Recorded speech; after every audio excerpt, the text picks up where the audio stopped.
बैठिए बैठिए। चलिए, इनसे सबसे इम्पोर्टेंट एक क्वेश्चन है जो कि बहुत ज़्यादा लोगों के माइंड में आता है, बहुत ज़्यादा लोगों के माइंड में आता है कि अगर कोई टूल, अगर पावर प्रेस पे काम करते वक्त कोई टूल अगर फंस जाता है तो उसको निकालेंगे कैसे?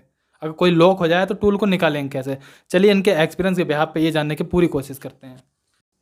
हाय टूल रूम फैमिली, कैसे हो आप लोग? आई होप बिल्कुल मस्त हो गए। सो गाइस, सामने हमारे बैठे हैं तारा सिंह जी, जो अब हमें बताने वाले हैं प्रेस शॉप के बारे में। यानी कि प्रेस शॉप के उनको 10 साल का अनुभव है। इस समय ये प्रेस शॉप डिपार्टमेंट में काम करते हैं। प्रेस शॉप की पूरी लाइन को चेक करते हैं, देखते हैं, डाई को सेट करते हैं। काफ़ी अच्छा एक्सपीरियंस रह चुका है इनका, और अभी भी ये करंट टाइम में जॉब करते हैं। आप लोग बहुत सारे क्वेश्चन आते हैं कि हमारे टूल फंस जाए, प्रेस पे लॉक हो जाए तो किस तरीके से लगाएंगे, और बहुत सारे ऐसे क्वेश्चन होते हैं जो प्रेस शॉप में आते हैं।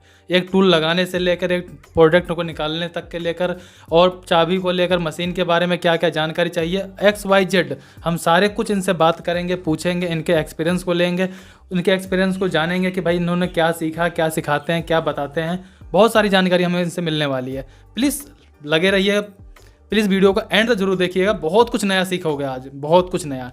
तो चलिए, सबसे पहले इनका परिचय जानते हैं, इनके बारे में जानते हैं। तो आपका नाम? तारा सिंह। आओ तेज बोलो थोड़ा सा। तारा सिंह। अच्छा, कहाँ के रहने वाले हैं आप पीछे से? यूपी बुलंदशहर। अच्छा, तो तारा सिंह जी देखिए, सबसे पहली बात यही है, अगर आपको यहाँ पे बात करते हुए जैसे आपको ऐसा लगता है कि मैं कुछ वर्ड अपनी भाषा में बोल सकता हूँ, तो आपको ऐसा कुछ भी नहीं है, कोई दिक्कत नहीं है, कोई बाउंडेशन नहीं है। आपको इस तरीके से बोलना, जैसा आपको सही लगता है, जिस तरीके से आप बोल सकते हो उस तरीके से बोलना है। यहाँ पे हमारे सारे बंदे ऐसे हैं जो बहुत अच्छे से समझ जाते हैं। उनको नहीं समझ में आएगा कुछ, वो हम बात कर लेंगे, हम उनसे कमेंट कर रिस्पॉन्स दे देंगे। लेकिन आप अपने हिसाब से अच्छे से एक्सप्लेन करना। ऐसा समझ लेना कि आप किसी के सामने नहीं बैठे हो, बल्कि आप अपने वर्कर से काम करवा रहे हो, एक अपने जूनियर से काम करवा रहे हो, उसको गाइड कर रहे हो। उस तरीके से अपना सारा अनुभव शेयर करेंगे। तो सबसे पहले आप हमें ये बताइए कि अगर हम कोई भी टूल पावर प्रेस पे लगाते हैं तो हमें कौन कौन सी बातों का ध्यान रखना चाहिए? सबसे पहले उसकी चाल चेक करो, जिस हिसाब से डाई पूरी हाइट है या नहीं है। अच्छा, उसके बाद चाल बांधो। अगर 1 इंची चाल करनी है, गाइड में है, तो 1 इंची चाल पे जब 0 हो जाए मशीन, तो उसके बाद उसमें 4 दांते बढ़ा दो, तुम्हारी 1 इंची चाल हो जाएगी। ठीक है। 1 इंची चाल पे टाइट को टाइट वाइट करो। उसके बाद बोल्ट देखो, धीरे धीरे उठाओ। अच्छा, सेंटर में लेके अच्छा, ओके, फर्स्ट क्लास चलेगी। उसके नट बोल्ट टाइट करके हाँ, उसके बाद धीरे दोबारा रिटिन लो। अच्छा, आराम से, ठीक है। धीरे धीरे। उसके बाद जब टाई गाइड में ही चल रही है हाँ, तो सही है। ठीक है। अगर गाइड से ऊपर जाती है तो सोच लो खतरा है, यानी कि पंच बाहर निकल रहा है। बाहर लेकर रहा है। तो उसका इस हिसाब से लग रहा है कि चाल ज़्यादा है, तो 1 दांते कम कर सकते हो। तो उसके बाद गाइड में ही चलनी हो जाएगी। उससे आपको बेनिश्चिंत होकर चला सकते हो। ठीक है। उसके बाद उसमें पीस डालो। ठीक है। उसके बाद पीस जब तुम्हारा ओके निकल जाता है, किसी भी बंदे को आप बैठा सकते हो बेनिश्चिंत होकर। सबसे पहले ये बात। तो यहाँ पर तारा सिंह जी का कहना ये है कि अगर हम गाइड का कोई भी टूल लगाते हैं, जैसे कोई भी हमारा टूल जो गाइड प्लेट में है, ना कि पिलर सेट में, तो इनका कहने का मतलब ये है कि अगर कोई भी डाई प्लेट, अगर मान लीजिए कोई भी हम टूल ऐसा लगाते हैं जो गाइड में पंच चलता है, तो पंच जो है वो गाइड से बाहर ना निकले। बाहर निकलने से खतरा भी है, और उसके साथ साथ आपकी लाइफ डाई काफ़ी कम हो जाती है, उससे एक्सीडेंट होने के चांसेस होते हैं। इनके कहने का ये मतलब है कि गाइड प्लेट के अंदर अंदर ही पंच रहना चाहिए, और इसकी सेटिंग जो करते हैं ऊपर दांतों से करते हैं, जैसा कि इन्होंने बताया कि 1 दांतों में 1 इंची 1 mm चाल बढ़ जाती है। एक दांते से 1 इंच की चाल 3-4 जीरो करने के बाद, बताओ। चाल को 0 करने के बाद जब मशीन राउंड में, उसके बाद 4 दांते बढ़ा दो तो तुम्हारी 1 इंची चाल हो जाएगी। अच्छा, अगर तुम्हारी टाई 1.5 इंची चाल में है तो उसके 2 दांते बढ़ा दो तो 1.5 इंची चाल हो जाएगी। अच्छा, डाई के हिसाब से ही चाल बांधें। अगर डाई ज़्यादा 2.5 में है, 3 में, तो उसके 4-5 दांते ले लो आप बढ़ा के। अगर डाई 1 में, ज़्यादातर 1-1.5 में मिलेंगे आपको। उसके बाद ये 0 में 4-5 दांते ही बढ़ाना, इससे ज़्यादा मत बढ़ाना। उसके आपकी फर्स्ट क्लास डाई चलेगी, कोई खतरा नहीं, कोई कुछ नहीं। अच्छा, सबसे इम्पोर्टेंट बात यह है कि अगर हम कोई टूल पावर प्रेस पे लगा रहे हैं, तो पावर प्रेस में हमें ध्यान देने वाली कौन कौन सी बातें होती हैं? हमें पावर प्रेस पे टूल को लगाने से पहले हमें क्या क्या चेक करना चाहिए? सबसे पहले उसके मोटर के बोल्ट चेक करके रखने चाहिए, जो बेल्ट वाली चलती है आपकी। ठीक है। अगर बोल्ट खुल गए मोटर के तो वो ऊपर आके गिर सकती है, आपका एक्सीडेंट हो सकता है। ठीक है। नज़र रखो। उसके बाद गियर वाला, कभी कभी होता है गियर वाला साइड वाली प्लेट भाग जाती है लोड पर, उसके बाद उसको भी टाइट करके ही चलो। और जो चाबी की गुल्ली होती है, नीचे से चाबी के पैडल वाला जो होता है, उसके बोल्ट निकल जाते हैं स्प्रिंग के, आदमी गौर नहीं देता है, तो उनको भी चेक करके ही चलना। नहीं तो मान लो कि बोल्ट लिख रहा हुआ है, आपने पैडल मार दी तो डायरेक्ट हो जाएगी आपकी मशीन, जिससे हाथ वाथ कट जाते हैं बहुत लोगों के। तो ये ध्यान रखना ज़रूरी है। ठीक है, जो कि तारा सिंह जी ने अभी जो बात बताई ये बहुत ही ज़्यादा इंपॉर्टेंट बात है, जिससे कि आप जानते होंगे प्रेस शॉप में बहुत ज़्यादा हादसे होते हैं, एक्सीडेंट होते हैं, उंगली कटना, हाथों का कटना। तो इन लापरवाहियों को बिल्कुल भी ना करें। इन्होंने का कहना यही है कि डाई को लगाने से पहले मोटर की बोल्टों के मतलब मोटर वाली जो मोटर है वहाँ के बोल्टों को चेक किया जाए, जो पैडल वाले बोल्ट हैं उनको चेक किया जाए, तब जाके ये सब डाइयाँ लगाई जाएँ। अब चलिए इनसे सबसे इम्पोर्टेंट एक क्वेश्चन है जो कि बहुत ज़्यादा लोगों के माइंड में आता है, बहुत ज़्यादा लोगों के माइंड में आता है कि अगर कोई टूल अगर पावर प्रेस पे काम करते वक्त कोई टूल अगर फंस जाता है तो उसको निकालेंगे कैसे, अगर कोई लॉक हो जाए तो टूल को निकालेंगे कैसे। चलिए इनके एक्सपीरियंस के बिहाफ पे ये जानने की पूरी कोशिश करते हैं। सर जो बात है, गियर की तरफ जाइए, गियर का प्लेट खोलिए, उसमें एक चाबी लगी होती है, चाबी को बाहर निकालो। कोई उस चाबी को मत डालना क्योंकि वो हार्ड होती है, टूट जाती है। कोई नरम माल उसके अंदर उसी हिसाब से मोटा या अंदर गिर दो। उसके बाद उसको व्हील की तरफ से जाइए, मोटर की तरफ, उसको बैक मारो, ताकत से 2-4 बंदे लो अपने साथ, वापसी ही वो रिटर्न हो जाएगी आपकी, ऊपर जाने लगेगी, नीचे नहीं आएगी, आपकी डाई फर्स्ट क्लास निकल जाएगी। ठीक है, अगर मान लीजिए अगर इस तरीके से ना निकले फिर कौन सा ऑप्शन मिलता है? अगर आपने ब्लॉक लगा रखे हैं डाई के नीचे तो घन बजा के निकाल सकते हो। ठीक है, उसमें क्या क्या नुकसान हो सकता है? उसमें आपका कुछ नुकसान नहीं होगा, ज़्यादा से ज़्यादा ब्लॉक जाएंगे, इससे ज़्यादा कोई नुकसान नहीं होगा, डाई आपकी सही सलामत निकल जाएगी। अगर पिलर सेट में डाई रही तो फिर क्या होगा?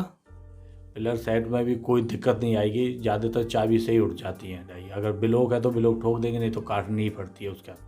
अगर हमने ब्लॉक को निकाला तो ऐसा भी तो हो सकता है कि अगर अनबैलेंस हुआ, एक ब्लॉक आगे निकला एक ब्लॉक पीछे निकला, तो उससे पिलर भी टूट सकते हैं। हाँ टूट सकते हैं, लेकिन वो ध्यान से ठोकना पड़ेगा, दोनों को बराबर ही ठोको। ये नहीं कि एक को गिर दिया एक को नहीं गिरा तो अप डाउन होने के बाद टूट के लग भी जाते हैं लोगों के, तो उसको बराबर ठोको। या नीचे कोई पैकिंग दे सकते हो डाई के नीचे कि इससे ज़्यादा नीचे नहीं आए, कि उसमें पैकिंग लगा के डाई आएगी तो उसी पर टिक जाएगी, लेकिन डाई आपकी निकल जाएगी।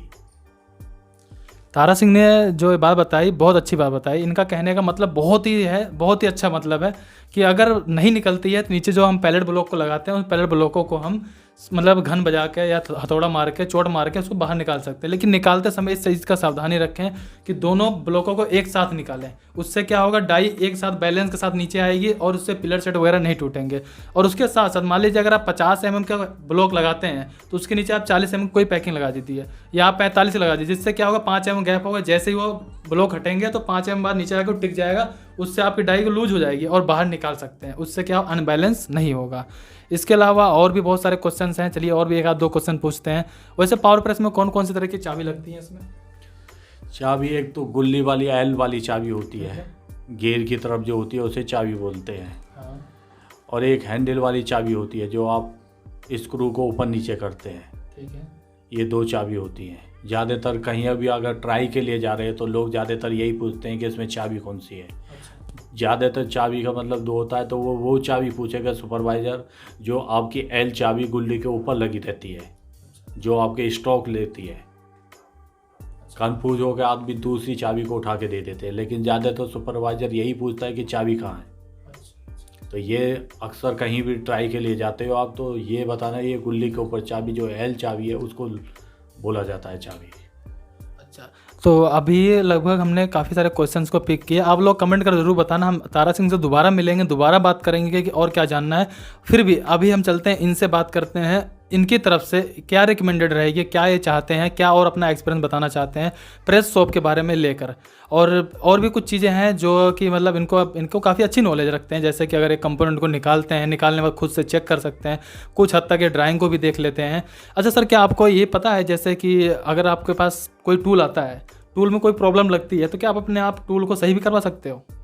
हाँ करा सकते हैं। अगर बाई चांस टूल में बर आ रही है तो आपकी मशीन में भी प्रॉब्लम हो सकती है। जो स्लाइस आती है वो बराबर नहीं हुई, उसे हार्डवेयर से चेक कर सकते हैं। अगर गलत लग रहा है कि पीछे का साइज़ ज़्यादा है आगे का कम है तो आगे की सर उसी हिसाब से 0.2 या 0.5 की पैकिंग घेर के आप बराबर कर सकते हैं, जिससे आपकी डाई फर्स्ट क्लास चलेगी, कोई दिक्कत नहीं आएगी, बर एकदम फर्स्ट क्लास रहेगा।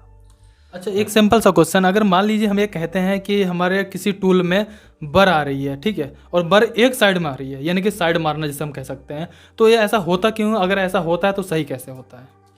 ये इसलिए होता है कि आपका जो स्लाइस है वो बराबर नहीं आ रहा है। ठीक है, टूल में भी कोई दिक्कत हो सकती है क्या? नहीं, टूल में तो नहीं होगी। अगर टूल में बराबर है, डाई वाई की जो स्पिनिंग गाइड होती है उनमें अगर कम बढ़ती होगा तो दिक्कत आ सकती है डाई के अंदर। वरना मशीन में सबसे पहले अपनी मशीन की हाइट चेक कर लो कि हमारी सिलाई गलत तो नहीं चल रही है। अगर तुम्हारी पीछे की तरफ बर आ रही है तो आगे की तरफ पैकिंग गिर सकते हो, यानी कि कहने मतलब अपोजिट चलेगा। हाँ ठीक है, ठीक है। तो दूर अगर पीछे बर आ रही है तो आगे गिरो, अगर आगे बर आ रही है तो पीछे गिर सकते हो, जिससे आपकी बर ख़त्म हो जाएगी और नॉर्मल डाई बराबर चलेगी, जिससे आपका कोई दिक्कत नहीं होगी। अच्छा, ये केस ज़्यादा तब जब होता होगा जब कोई भी टूल गाइड में होती होगी, पिलर सेट में जल्दी प्रॉब्लम नहीं आती होगी? नहीं नहीं, पिलर शॉट में नहीं आती है क्योंकि उसमें बराबर चलता है। अच्छा अच्छा अच्छा, ठीक है। और इसके अलावा और कोई जानकारी जो आप अपनी तरफ से शेयर करना चाहो? काफ़ी लोग हैं जो कि सिर्फ टूल रूम के बारे में जानना चाहते हैं, प्रेस शॉप के बारे में जानना चाहते हैं, और भी कुछ अगर डाई को लगाते समय क्या ध्यान देना चाहिए, अगर आपको कोई भी और लगता है ऐसा कुछ अपना एक्सपीरियंस शेयर कर सकते हैं। ज़्यादा से सर यही बात है कि डाई को लगाते वक्त पहले चाल की गौर दो। अगर तुम्हारी डाई के हिसाब से 2 इंची गाइड प्लेट है, डाई है, तो उसमें तुम पहले डाई लगाने से पहले उसकी चाल को सेट करो, उसके बाद ही डाई लगाना। ये नहीं कि डाई लगा देते हो उसके बाद चाल सेट करते हो, तो वो गलत है, क्योंकि उसमें डाई में आपका शरीर का नुकसान हो सकता है, दूसरे को भी साथ में नुकसान हो सकता है। पहले चाल बांधो। अगर डाई तुम्हें दिख रही है कि किस चीज़ को डाई को कर रहे हो कि हम पे नहीं बन रही है, तो वहाँ पे निशान मार सकते हो चाल पे। आपके पास कार हो, ज़्यादातर तेल लगा रहता है, 2 दांतें हैं, अगर तुम्हारी चाल ज़्यादा है तो उसको दांतों पे बराबर निशान लगा के जो चाल साइड है उसे 2 दांतें कम कर दो, जिससे चाल सही हो जाएगी। और जो तुम्हें गाइड प्लेट में डाई नापनी है तो कोई भी चीज़ अपना ले सकते हो, वर्नियर लेके या फुट्टा लेके उसके गाइड को नाप लो कि ये इतनी 40 mm में चल रही है, 50 mm में चल रही है, 30 mm। उसी हिसाब से जब मशीन को तुम लेते हो निशान मार के, तो वहाँ पे देख लो कि ये 30 mm में आ रही है या 40 mm में आ रही है। अगर तुम्हारी 30 mm में आ रही है तो 30 mm इसमें आ रही है, 25 mm लेके चलो। अगर डाई 30 की है तो 25 mm लेके चलो, उससे नाप के डाई लगा सकते हो, कोई दिक्कत नहीं होगी, तुम्हारी गाइड में ही डाई चलेगी। ये नहीं कि 30 की जगह तुमने 35 बांध दिया चाल, तो आपका गलत होगा, आपका शरीर का नुकसान जाएगा। ठीक है सर, लास्ट क्वेश्चन ये रहेगा मेरा कि अगर कोई बंदा प्रेस शॉप में काम करता है, क्या उसके दिमाग में ये रहना चाहिए कि सिर्फ हमें स्टॉक मारने से मतलब है, या उसके आगे और भी कुछ सोच सकता है वो? नहीं, उसे आगे सर बढ़ना चाहिए। जैसे उसका उस्ताद कर रहा है तो उससे पूछे 2 बात कि ये किस हिसाब से चाल सेटिंग हो रही है, डाई हो रही है, लगाना चाहता है। लेकिन ये भी ध्यान रखना चाहिए, डाई लगा आप स्टॉक मार रहे हो तो माल की भी पहले ध्यान रखना चाहिए कि माल गलत चल रहा है या सही चल रहा है। अगर तुम बैठा दिए हो, अगर माल स्टॉक ही मार रहे हो तो माल निकल रहा है लेकिन गलत लग रहा है, तो आप बता सकते हो सुपरवाइज़र को। अगर तो वहीं से आप आगे बढ़ सकते हो। जब तक नहीं बताओगे, अंदर ही रखोगे कि हमारी जान से चल रहा है, तो कोई दिक्कत नहीं है। तो ये कभी दिमाग में मत लेना, लेकिन अपने सुपरवाइज़र या फोरमैन है किसी को भी बताइए कि ये माल गलत है, तो तुम हमेशा आगे बढ़ते चले जाओगे। अगर तुम्हारी सोच छोटी रहेगी कि मुझे नहीं बताना है कि यही काम करना है, तो वो बात अलग है। लेकिन आदमी को ये सोचना चाहिए मुझे आगे बढ़ना है। जैसे काम सीख गए कि मुझे माल के बारे में, स्टॉक के बारे में जानकारी हो गई है, फिर अपने उस्ताद से पूछो कि ये किस हिसाब से डाई लगेगी चाल, उस पर गौर दीजिए। उससे 10 बार पूछिए कि ये काम होता है, ये कैसे चाल बनती है। तो धीरे धीरे आदमी को आगे बढ़ना चाहिए, रुकना नहीं चाहिए। अगर रुकेगा तो ज़िंदगी रुक जाएगी। तारा सिंह ने सर ने बहुत अच्छी बात बोली। उनका कहने का मतलब ये है कि हमारा काम ये नहीं कि भाई मेरे को स्टॉक मारना, बस मुझे मतलब नहीं है माल सही बन रहा है या ख़राब बन रहा है, सही बनेगा या नहीं बनेगा, मेरा काम तो सिर्फ स्टॉक मारने का है। मतलब ऐसी थिंकिंग नहीं रखनी, हमें थिंकिंग ऐसी रखनी है अगर हम पीस बना रहे हैं और हमें ऐसा लगता है कि पीस गलत हो रहा है, तो हम समय समय पर उसकी चेक करवाते रहें। अगर हमें गलत लग रहा है हम उसको माल को रोकें, खुद जाकर चेक करवाएं, बात करें।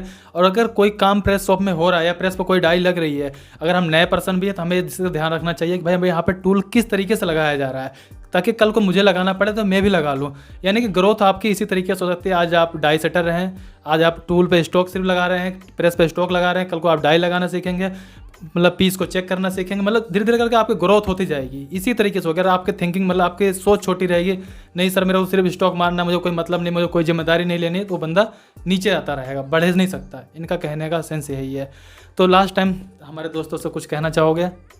सबके लिए हाथ जोड़ के थैंक यू वेरी मच। और बोल दो हमारे चैनल को सब्सक्राइब करें, लाइक करें, शेयर लाइक करें और कमेंट करें और शेयर करें। तो तारा सिंह ने भी बोला, हालांकि मैंने बुलवाया लेकिन ऐसी बात नहीं है, क्योंकि इनको पता है हमारी वीडियो भी देखते हैं, तो मैंने कहा यार इनसे मिलकर काफ़ी सारी चीज़ों को जानकारी लेते हैं। तो आज के वीडियो हम यही समाप्त करेंगे, लेकिन एक बात और कहना चाहेंगे इसके रिगार्डिंग, अगर और भी कोई क्वेरीज हो बता दीजिएगा, फिर दोबारा मिलेंगे। और अगर मेरा फर्स्ट इंटरव्यू था और इस तरीके से ऑन कैमरा, शायद इन सर का भी फर्स्ट इंटरव्यू था, अगर कुछ मिस्टेक हुई हो तो उसके लिए आई एम सॉरी। सो फिर मिलेंगे नेक्स्ट वीडियो में, तब तक के लिए अपना ख्याल रखिए, ध्यान रखिएगा, टट्टा बाय बाय।